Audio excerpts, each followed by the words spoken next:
Nós voltamos com o Jogo do Poder, hoje recebendo o jornalista Cid Benjamin, a professora Márcia Dias, cientista política, e o também cientista político Geraldo Tadeu. Presunção da inocência. Esse tema foi objeto de toda a discussão na votação do Supremo e alguns juristas, como o ministro Celso de Mello, disseram que muita clareza que vários países do mundo não consagram esse princípio em suas constituições. O Brasil consagra. E se consagra, ele tem que ser respeitado como está ali, quer dizer, sem nenhum tipo de interpretação. É claro. O que você acha disso, Cid Benjamin? Bom, eu acho que a presunção de inocência é um dado essencial. Agora, até sobre essa presunção, há diferentes interpretações. Por exemplo, o voto do ministro Barroso, ele não bateu de frente com essa ideia. Só que ele interpretou de forma diferente a presunção da inocência. Ele acha que a presunção da inocência vai até a segunda instância. Depois dali, a culpa já está formada. Enfim, mas ele não negou nenhum dos... eu assisti praticamente todo o julgamento. Nenhum dos ministros negou isso como um princípio. Só que deu interpretações diferentes a ele. Efetivamente... Isso é algo que você tem razão quando diz que é preciso se tomar cuidado com uma liberdade excessiva de qualquer magistrado em interpretar, enfim, levando essa interpretação para onde quiser. Para onde quiser. É preciso haver parâmetros relativamente estáveis para que você possa limitar, inclusive, essa margem de interpretação de cada um. Mas pelo que eu deduzi, vendo lá o julgamento, quer dizer, ninguém negou a importância da presunção da inocência. Só que a interpretação... o ministro Barroso acha que a presunção da inocência vai até a página 5, depois ela defende... Eu não sei se ele vai concordar com essa tua interpretação. Professora Márcia Dias. Então, eu não vou pelo lado jurídico novamente, vou pelo lado político, né? E aí tem um dado muito interessante. Há uma divisão clara, né, 6-5, então há uma divisão dentro da corte muito clara e o grupo que vota, os 5, né, que votam a favor do habeas corpus, eles dizem ser inconstitucional, né, a negativa. Enquanto que os outros, ou seja, o que é a constitucionalidade? O que é a Constituição? Afinal de contas, está se votando. O judiciário, ele decide a partir da Constituição. E essa questão da interpretação da lei, tudo bem, a gente pode ter algum dissenso, mas nesse caso, havia um dissenso com relação à constitucionalidade da decisão. E ali, a gente tem um momento que eu acho que é um momento precioso para a gente ver a natureza política desse julgamento. Foi o voto da ministra Rosa Weber, quando ela mudou de posição com relação a um posicionamento que ela tinha anteriormente, dizendo que desta vez ela votaria com a maioria. O que é votar com a maioria? Como assim? Afinal de contas, você vota com a sua consciência e com a Constituição. O juiz deveria votar com a sua consciência e com a sua Constituição. Com a Constituição. Então, se ele vota com a maioria, ele está votando politicamente, porque a decisão de votar com a maioria é uma decisão política, não é uma decisão jurídica. Ou seja, eu voto contra a minha consciência para acompanhar a maioria. Que tipo de decisão é essa? Então, fora que a decisão dela formou uma maioria, porque se ela tivesse votado com outro grupo, ela formaria uma outra maioria, ou pelo menos um empate. Então, ali naquele voto está a tradução da natureza política daquele julgamento. Não era simplesmente uma discordância com relação à Constituição. E o voto dela fica mais complicado quando ela parece que deixa antever que, no julgamento do mérito dessa questão da prisão em segunda instância, ela tende a rever essa posição, ela tende a concordar que não pode haver a prisão na segunda instância. Ou seja, fica mais confuso ainda, porque ela, quando já deixou claro, talvez na hora de se votar as ações diretas de constitucionalidade, que ela tende a mudar a posição dela em relação a isso. E esse posicionamento dúbio de um membro do Supremo Tribunal Federal coloca o cidadão comum, e aí eu tenho que pensar como cientista política, no cidadão comum diante disso, perguntando, bom, se não é a Constituição que nos julga, se isso acontece com um ex-presidente da República, né, que por 2 mandatos e que tem uma proeminência internacional, o que é de mim? O que será de mim diante de uma situação como essa?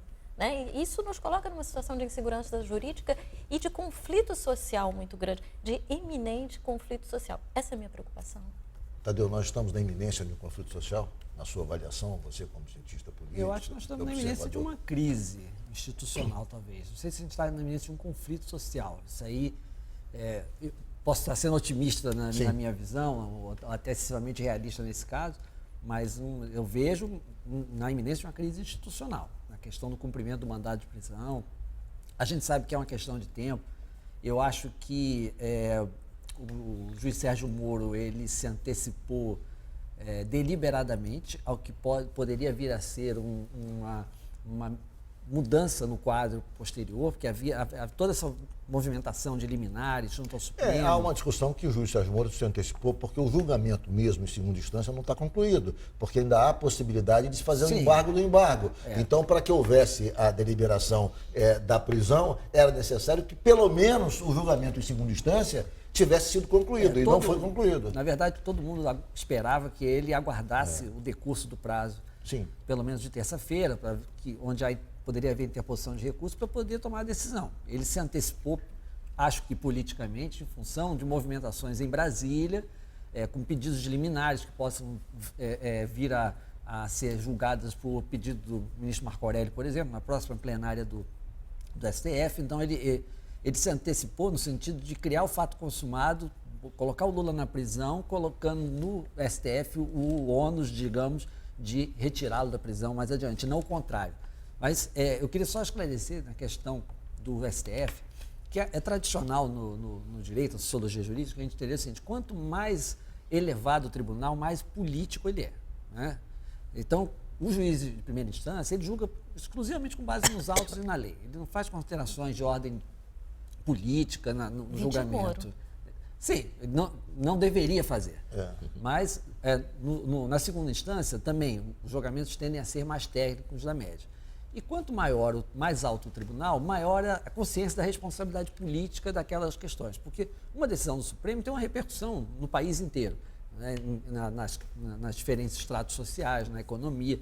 Então, é evidente que essas decisões do Supremo são fundamentalmente de caráter político. No caso da Rosa Weber, eu acho que ali existem vários princípios do direito que a gente segue. Precisa da boa-fé dos contratos, princípio da segurança jurídica. Ela atentou mais ao princípio da segurança jurídica, dizendo que uma mudança nesse caso específico seria ruim. A questão da... Seria ruim por quê, na sua Não, eu estou dizendo que ela... porque assim, há um princípio da segurança jurídica. Ou seja, o STF tinha um entendimento até 2009, mudou esse entendimento. Em 2016 ele passou a ter outro. Poderia, em 2018, novamente voltar ao entendimento anterior. E isso produziria segurança jurídica. E é uma coisa que os juristas, em geral, abominam. Provocar insegurança jurídica. Mas uma reunião do plenário do STF, ela não é uma reunião que é desobrigada de qualquer tipo de vínculo, porque, na verdade, é a Corte Suprema. Sim. Senão, nós teremos a petrificação das decisões. Não pode decidir porque a decisão anterior ela impede. Ou seja, quando se reúne ali o plenário, tudo está valendo. Não pode se vincular a uma decisão anterior. Só uma observação. A avaliação das ADCs, né, ela se dá de forma abstrata. Ela não contempla uma pessoa específica. O caso em tela lá era o habeas corpus interposto por uma pessoa e ela disse isso. Se fosse uma análise em abstrato, eu provavelmente teria outra posição. No caso concreto, não. Cid. Não, é isso que o Geraldo disse. Na verdade, a ministra Rosa Weber acabou prejudicada no entendimento do que ela dizia, porque ela usou um linguajar também muito impenetrável, muito difícil. Complicado, e voltava, etc. Quer dizer, tanto que ela, com mais de uma hora de voto, ninguém sabia onde é que ela ia chegar. Mas não é absolutamente desprovido de sentido a posição dela. Porque ela disse o seguinte: na questão geral, de prisão ou não na segunda instância, entende? Ela tenderia uma posição de ser contrária a essa prisão. Mas já há uma deliberação geral do Supremo que pode prender em segunda instância. E o que estava em debate ali não era a questão geral, era a questão específica do habeas corpus do Lula. Então, eu disse, bom, já que há esse entendimento do Supremo aí, eu vou me ater a ele e vou resolver desta forma. Agora, a grande responsável por isso tudo é a Carmen Lúcia.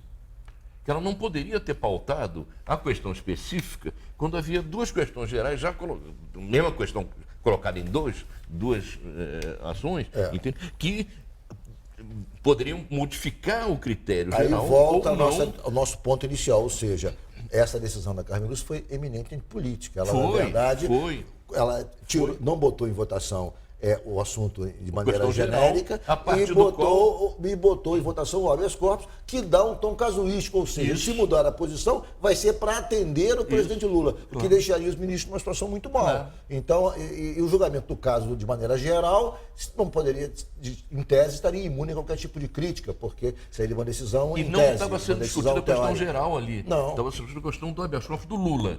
E que, nesse sentido, a ministra Rosa Weber tem razão, apesar da dificuldade dela expressar para o grande público as suas razões. Ela tem razão. Dentro desses princípios gerais, já estabelecidos, eu voto desta forma. Agora, se voltarmos a discutir os princípios gerais, eu vou mudar minha posição, porque eu quero assim, assado. Deixa eu fazer um rápido intervalo, o Jogo do Poder volta já já.